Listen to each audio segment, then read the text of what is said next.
This is me. This was me. This is me. When I met Jeffrey Epstein. Politicians and billionaires ಆದಂತ bill Gates, bill Clinton, prince Andrew, Donald Trump ಇವರು ಬರೀ most important famous personalities ಅಷ್ಟೇ ಅಲ್ಲ, these are most influential names as well. ಇವರ ಹೆಸರು ಹೇಳಿದ್ರೆ ಬರೀ ಜನರಿಗಷ್ಟೇ ಅಲ್ಲ, ದೇಶಗಳೇ ನಡಗತ್ತೆ. ಅಂತದ್ದು ಇವರ ಹೆಸರು ಮೈನರ್ ಗರ್ಲ್ಸ್ ಸೆಕ್ಸ್ ಟ್ರಾಫಿಕಿಂಗ್ ಕೇಸಲ್ಲಿ ಬರುತ್ತೆ ಅಂತಂದ್ರೆ ನಂಬದ ವಿಷಯನ. ಎಪ್ಸ್ಟೀನ್ ಫೈಲ್ಸ್ ಇವತ್ತು ಎಲ್ಲಾ ಕಡೆ ಚರ್ಚೆಯಲ್ಲಿದೆ. ಅಂಡ್ ಈ ಎಪ್ಸ್ಟೀನ್ ಫೈಲ್ಸ್ ಕೇವಲ ಡಾಕ್ಯುಮೆಂಟ್ಸ್ ಅಷ್ಟೇ ಅಲ್ಲ, ಇದರಲ್ಲಿ ಪ್ರತಿಯೊಬ್ಬ ವಿಕ್ಟಿಮ್ ನ ಟೆಸ್ಟಿಮನಿ ಇದೆ. ಅವರನ್ನ ಪ್ರೈವೇಟ್ ಜೆಟ್ಸ್, ಪ್ರೈವೇಟ್ ಐಲ್ಯಾಂಡ್ಸ್ ಗೆ ಕರ್ಕೊಂಡು ಹೋಗ್ತಿದ್ದು.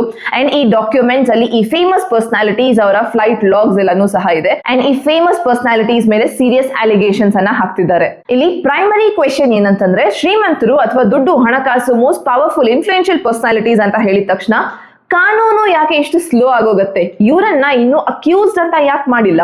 ಅಂಡ್ ಬರೀ ಇಂಡಿಯಾ ಅಷ್ಟೇ ಅಲ್ಲ, ಇದು the oldest democratic nation US ಅಲ್ಲೂ ಸಹ ಇದೇ ಪರಿಸ್ಥಿತಿ ಇದೆ. ಅಂಡ್ ಈ ಎಪ್ಸ್ಟೀನ್ ಫೈಲ್ಸ್ ಕ್ಲಿಯರ್ ಆಗಿ ಈ ಇನ್ಫ್ಲೂಯೆನ್ಷಿಯಲ್ ಪರ್ಸನಾಲಿಟೀಸ್ ಬಗ್ಗೆ ಇರುವಂತ ಡೀಟೇಲ್ಸ್ ಅನ್ನ ತೋರಿಸ್ತಿದ್ರು ಸಹ ಕಾನೂನು ಇನ್ನೂ ಯಾವುದೇ ರೀತಿಯಾದಂತ ಆಕ್ಷನ್ ಅನ್ನ ತಗೊಂಡಿಲ್ಲ. ಅಂಡ್ ಇಂಪಾರ್ಟೆಂಟ್ ಪ್ರಶ್ನೆ, ವಿಕ್ಟಿಮ್ಸ್ ಗೆ ಈ ರೀತಿ ಕೇಸಸ್ ಅಲ್ಲಿ ಯಾವಾಗ ನ್ಯಾಯ ಸಿಗೋದು? I was 14 years old. I was 16 years old. I was 16. 17. 14 years old. There are about 1,000 of us.